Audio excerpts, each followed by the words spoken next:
warahmatullahi wabarakatuh. Halo sahabat Pisada TV. Pada konten sebelumnya kita telah membahas tentang MPASI. Pada kesempatan kali ini kita akan membahas tentang teknik menyusui yang baik dan benar. Ada beberapa keuntungan jika ibu menyusui dengan baik dan benar. Yang pertama adalah puting susu ibu menjadi tidak lecet. Yang kedua, perlekatan dengan bayi sangat kuat. Yang ketiga adalah bayi menyusui dengan tenang. Yang keempat, bayi menjadi tidak gumoh. Yang kelima, produksi ASI tercukupi. Dan yang terakhir adalah terpenuhinya kebutuhan gizi pada bayi. Ada dua kunci sukses dalam menyusui. Yang pertama adalah posisi dan yang kedua adalah perlekatan. Sebelum ibu menyusui, ada beberapa hal yang perlu disiapkan oleh ibu. Yang pertama adalah persiapkan diri ibu. Ibu harus siap, yaitu harus pede dan yakin bahwa ibu mampu menyusui. Ibu tidak boleh stres, tidak boleh panik, tidak boleh khawatir, dan tidak boleh kelelahan. Karena kondisi psikologis dan fisik yang kurang mendukung dapat menghambat produksi ASI sehingga ASI tidak lancar. Berikutnya, selain persiapan ibu adalah kita harus bisa cara memegang bayi. Mungkin bagi ibu-ibu yang baru pertama kali melahirkan masih ragu-ragu bagaimana cara memegang bayi yang benar, sehingga dengan ragu-ragu seperti itu memegang salah dan dapat mengakibatkan bayi tidak nyaman dan proses menyusui tidak optimal. Berikut saya contohkan cara memegang bayi yang tepat. Jadi caranya kita gunakan ibu jari, jari tengah dan jari telunjuk. Nah, di sini posisikan ya pada ibu jari, jari tengah dan jari telunjuk tepat di belakang telinga bayi. Lalu jari-jari yang lain berada pada ketiak dan badan bayi. Seperti ini ya. Jadi mungkin ibu-ibu masih banyak yang kurang tepat dalam memegang bayi. Contohnya misalnya memegang di daerah di sini, di daerah punggung ya, sehingga nanti saat bayi bergerak, bayi bisa terdongak ke atas. Atau mungkin yang memegang bayi seperti ini ya, sehingga nanti saat bayinya bergerak juga akan terkelubuk ke bawah. Jadi yang tepat adalah ibu jari ya, jari telunjuk dan jari tengah kita tepatkan di belakang telinga bayi, jari yang lain memegang ke ketiak dan badan bayi. Lalu tangan satunya lagi mendekap bayi, sehingga nanti akan mudah kita menyusui sebelah sini atau sebelah sini. Seperti itu. Jadi ini merupakan teknik memegang bayi yang nanti ibu-ibu bisa mungkin praktekkan di rumah agar mendukung proses menyusui. Berikut posisi-posisi menyusui. Posisi yang pertama adalah posisi ibu terlentang ya. Posisi ini biasanya sering digunakan pada ibu-ibu yang selesai melahirkan, yaitu pada proses inisiasi menyusui dini. Jadi ibu setelah melahirkan terlentang di tempat tidur, lalu bayi ditaruh di atas dada ibu seperti ini. Jadi posisi ini untuk proses inisiasi menyusui dini. Posisi yang kedua yaitu ini namanya posisi Madonna. Jadi posisi ini merupakan posisi yang sering digunakan pada ibu-ibu, khususnya ibu-ibu yang setelah melahirkan. Jadi posisi Madonna adalah seperti ini. Tadi kita memegang bayi seperti ini ya, yang tepat. Nah, lalu kalau untuk posisi Madonna kita gantikan ya dengan tangan sebelah kanan. Sama juga ibu jari, jari tengah seperti ini. Lalu kita tepatkan di siku ya, letakkan di sini. Nah, lalu kita dekap di sini. Nah, prinsipnya adalah kalau menempatkan bayi adalah telinga, tangan, dan kaki berada dalam satu garis lurus, di mana tubuh bayi menghadap ke tubuh ibu, menempel ke perut ibu. Jadi seperti ini untuk posisi Madonna di situ. Oke, jadi itu ya. Jadi kita tempatkan tadi cara memegang bayi seperti ini, lalu kita ganti dengan tangan. Nah, kita tempatkan di bayi ya, posisinya begini, perut bayi menempel ke perut ibu. Posisi berikutnya adalah posisi tidur miring. Nah, ini biasanya sama juga prinsipnya untuk posisi menyusui pada tidur miring, yaitu prinsipnya telinga, lengan, dan kaki bayi berada di satu garis lurus. Jadi bayi ditempatkan di tempat tidur, di belakang bisa diganjal dengan menggunakan bantal, lalu ibu tidur miring di sebelahnya. Tetap bayi berada di garis lurus. Setelah itu ibu bisa mengeluarkan ya kan payudaranya, dan pastikan puting susu ibu tepat berada di atas bibir atas pada bayi. Setelah itu sentuhkan, dan saat bayi membuka mulut dorongkan ya kan puting ke dalam, lalu ibu disusukan seperti itu. Oke. Next berikutnya adalah posisi pada bayi kembar. Jadi posisi bayi kembar ini saya contohkan. Jadi ada dua bayi, jadi bisa disusukan langsung bersamaan. Jadi sama juga prinsipnya. Jadi posisinya sama, yaitu telinga, tangan, sama kaki berada dalam satu garis lurus seperti ini. Nah, posisi-posisi ini bisa untuk bayi kembar dan juga untuk bayi yang tunggal. Ya, jadi posisi ini menguntungkan juga bagi ibu-ibu yang mungkin anatomi payudaranya jatuh ke bawah, sehingga akan lebih nyaman jika menggunakan posisi ini. Seperti itu. Poin kedua setelah tadi posisi kita bahas adalah perlekatan. Sebelum ke perlekatan, kita lihat dulu anatomi dari payudara ibu. Ini contoh penampang dari payudara ibu. Jadi yang bagian putih ya kan, anggaplah ini adalah sebagai pabrik ASI. Jadi di sini tempat ASI diproduksi. Kalau yang warna hitam, lingkar hitam ini namanya areola. Jadi di sini adalah gudang ASI ya, kita anggap ini gudang ASI. Lalu ini adalah puting susu ya atau papila.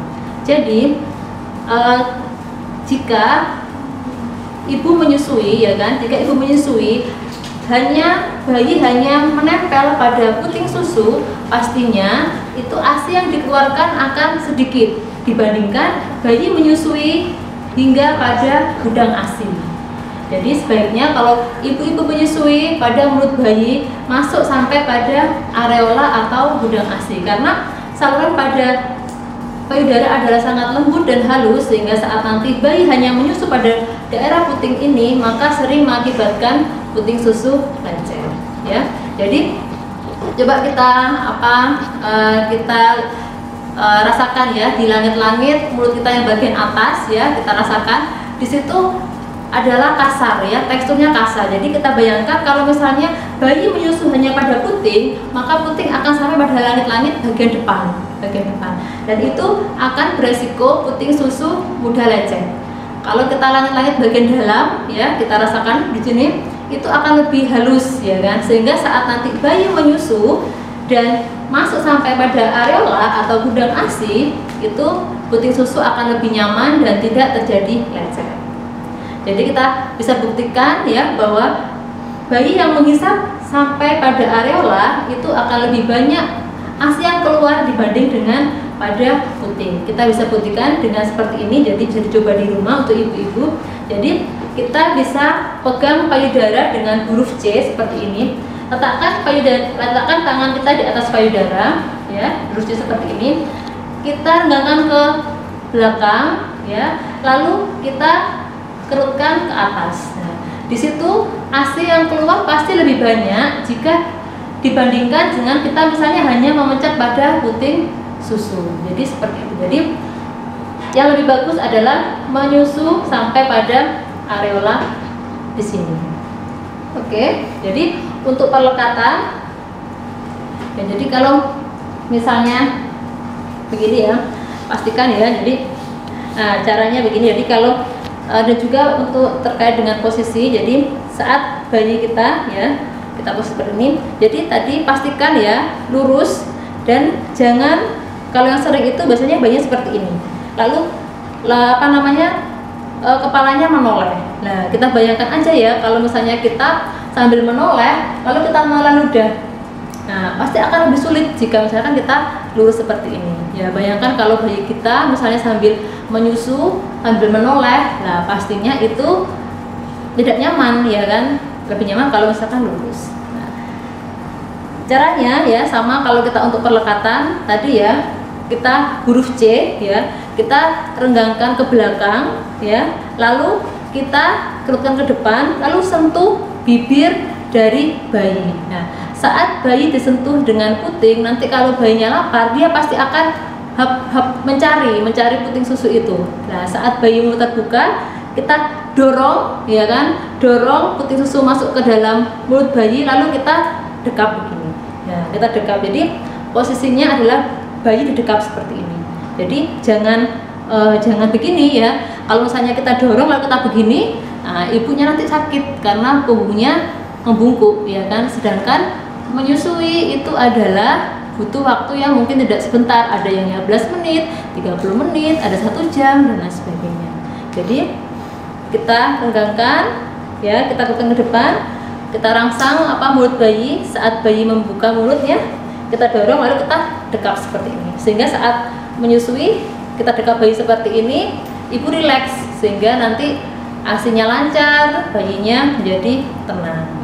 Nah, tanda-tanda kalau perlekatan baik adalah, ya, tanda-tandanya adalah mulut bayi terbuka lebar dan bibir bayi bagian bawah akan terjulur ke bawah. Ya. Terus bagian dari areola ini, yang hitam-hitam ini, itu bagian atas, ya, itu terlihat lebih banyak daripada di bagian bawah, sehingga seperti itu. Dan bayi akan mengisap dengan tenang. Itu untuk perlekatan. Oke, setelah kita membahas tentang posisi dan perlekatan, sekarang kita akan mempraktekkan langkah-langkah teknik menyusui dengan posisi duduk. Oke ya, saya praktekkan di sini. Pertama, sebelum kita menyusui bayi, kita harus cuci tangan terlebih dahulu. Jadi, misalnya mams atau ibu yang selesai bekerja atau beraktivitas apapun, sebaiknya mencuci tangan terlebih dahulu sebelum memegang bayi. Kita cuci tangan terlebih dahulu, lalu kita misalkan praktekkan dengan posisi duduk. Nah, jadi untuk posisi duduk itu seperti tadi saya sampaikan bahwa tidak boleh membungkuk, ya, sehingga kita bisa menggunakan bantal, ya, di bagian punggung kita agar tetap tegak lurus, ya. Dan kalau misalnya kursi kita ini tinggi, kita bisa menggunakan pijakan kaki. Karena ini sudah tidak tinggi, maka tidak perlu pijakan kaki. Kita juga bisa, ya, menambahkan bantal, ya, di pangkuan kita agar nanti tidak terlalu membungkuk seperti ini. Oke, langkah pertama setelah kita mencuci tangan, kita buka bagian atas. Lalu pertama seperti tadi kita membentuk huruf C, ya, gambarnya di sini. Nah, membentuk huruf C kita renggangkan, ya, lalu kita luruskan ke depan, kita keluarkan sedikit ASI.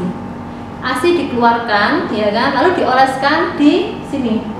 Nah, kita keluarkan di sini, ya, direnggangkan ke depan, lalu ASI keluar, lalu dioleskan di sekitar areola dan puting susu. Tujuannya apa? Tujuannya adalah untuk desinfeksi dan untuk kelembapan di puting susu. Nah, setelah itu kita topang payudara. Ya, kita topang. Nah, topangnya seperti ini, ya. Nah, ditopang seperti huruf C, ya, ditopang. Lalu posisi bayinya seperti ini tadi, ya.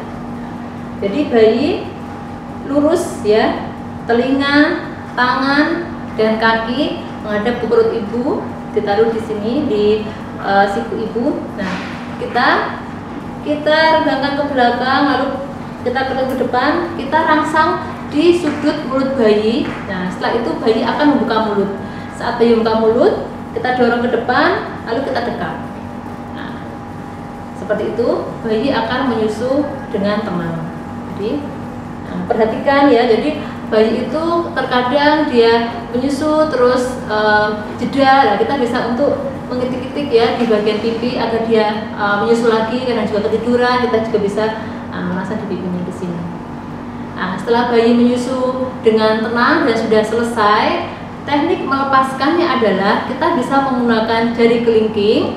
Kita taruh di sudut mulut bayi untuk melepaskan dengan puting susu di situ. Nah, atau mungkin kita bisa menekan dagu bayi ke bawah untuk melepaskan. Nah, setelah selesai langkah seperti tadi, kita keluarkan lagi sedikit ASI, ya, lalu kita oleskan. Jadi seperti itu untuk teknik menyusui. Jadi prinsipnya adalah posisi dan perlekatan, dan saat Menyusui pastikan perlekatan bagus agar produksi ASI yang bisa bayi dapat cukup dan gizi terpenuhi. Adalah bayi tampak tenang. Kedua, badan bayi menempel pada perut ibu. 3. Mulut bayi terbuka lebar, dagu bayi menempel pada payudara ibu. Sebagian besar kalang payudara masuk ke dalam mulut bayi. Bayi tampak mengisap kuat dengan irama perlahan. Puting susu ibu tidak terasa nyeri. Telinga dan lengan bayi terletak pada satu garis lurus dan kepala tidak menambah. Teknik cara menyusui yang baik dan benar.